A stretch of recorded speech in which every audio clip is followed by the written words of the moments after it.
Guys, Stevie here with Fitbilly TV. I'm about to teach Tron some new tricks. This is going to be his training week.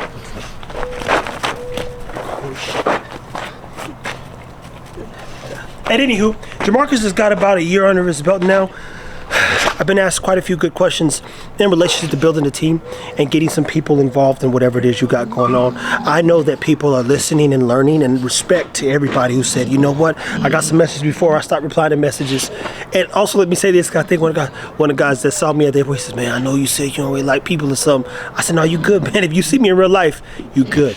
I'm gonna be full of energy. I appreciate those moments more than that phone and just harassing me. These people and these messages is OD. So that's why we no longer reply to them. We got other things we got to do. We got to keep taking care of our dogs. But anywho, I want Jamarcus to talk a little bit about his experiences and what he's gone through and the things that he set as far as goals are concerned. I know that him and Stan do a lot of work together. A lot of times I fall back because I need them collectively to raise their own bar while I'm raising the bar. And mind you, they don't ever ask me, realistically, what are we doing today? They've never walked in and said, what are we doing today? Because there's all I know we need to do this week.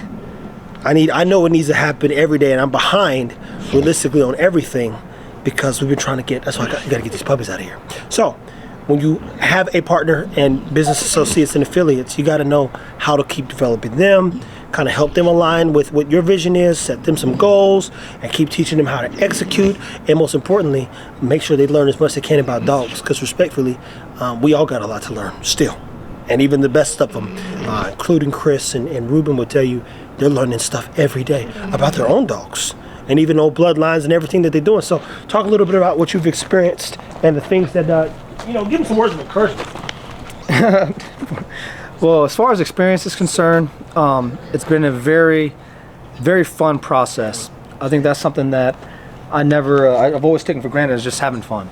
And when you're working with these dogs and all the things that we do every single day, all this crazy fun stuff that you guys see us do, it really takes you back. And when we're talking about experiences, I think that's extremely crucial when it also comes to working with these dogs too.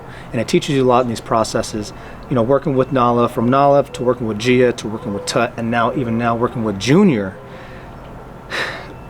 Every dog has got a different demeanor to them because the energy has been different with every single dog. Dogs teach you a lot about energy, and usually your dogs are a reflection of yourself. And I could see all those tendencies with Nala early on when I was very unsure, very skeptical at times. You can see some of her unsure tendencies. Gia, who's a bunch of controlled chaos, that's for me always trying to rush things as well too, so learning how to slow down with her. Tut, a lot of his insecurities as well too come from his blood as far as his father's concerned, but me having to step up and really try to be a leader in that moment to really guide him so he can trust and get him to do the things I want him to do. They've all taught me a different level of things. And then now working with Junior, I'm actually a lot more confident because I've had all these different experiences with 3 different types of dogs. I'm a lot more confident now with Junior, and it's already evident in just even the time that I spend with him on a daily basis with him and I's interactions.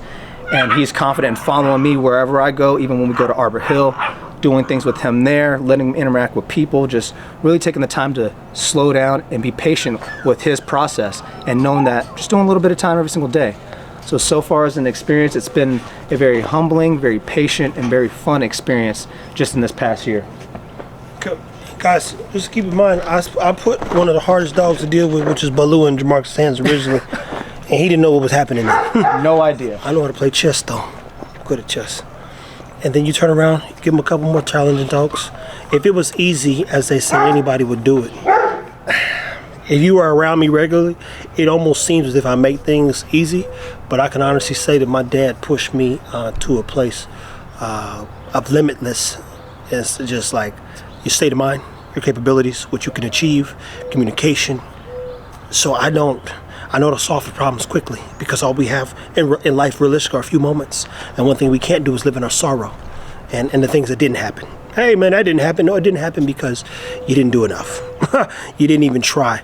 And when you look at, I always use my phrase as your body of work. You say, how much work does this person have to do to become great? And let's just start with good.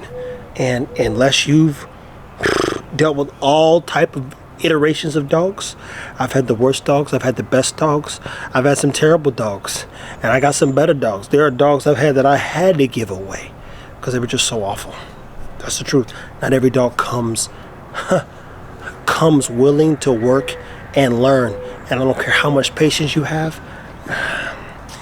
That's why I breed them, just so I can vouch for them in a sense. And we made some good choices in starting some of the things that we're doing. So whenever you're building a team, you need people who have fortitude, the willingness to learn, are interested in growing as humans. And then whatever task you give them, they normally, with your assistance, to be clear, I'm not leaving him to the wolves. I solve a lot of their problems. Imagine half the stuff he does and I never got up and tried it, or I never said nothing about it. So shout out to the people who've got puppy blocks. Shout out to the people who bought potty powder. Shout out to the people who are potentially got some of our shirts that'll be, we'll start getting out this week, or getting made this week, to be clear, and it'll ship out. Shout out to everybody who's participated and in some degree fallen in love with our process and our care. I'm not here to argue with people. I have no interest in changing people's mind. What we're going to do, as the good book would say, is we're going to take care of our dogs in a sense and take care of business. So stay tuned. Take care of your dogs, guys. Thank you for watching. Like, subscribe, share. When you build a team, remember, you got to build the person. That's the thing. Everybody thinks, I need a LeBron, a Kobe. Everybody had an assistant in a degree, and they were not who they were at 18 versus 24 versus 25 versus 30. The game gets better as you start thinking about things. Just when you think a guy like Tom Brady's done, he gives you 3 more rings or another ring, you say, oh, he's washed up.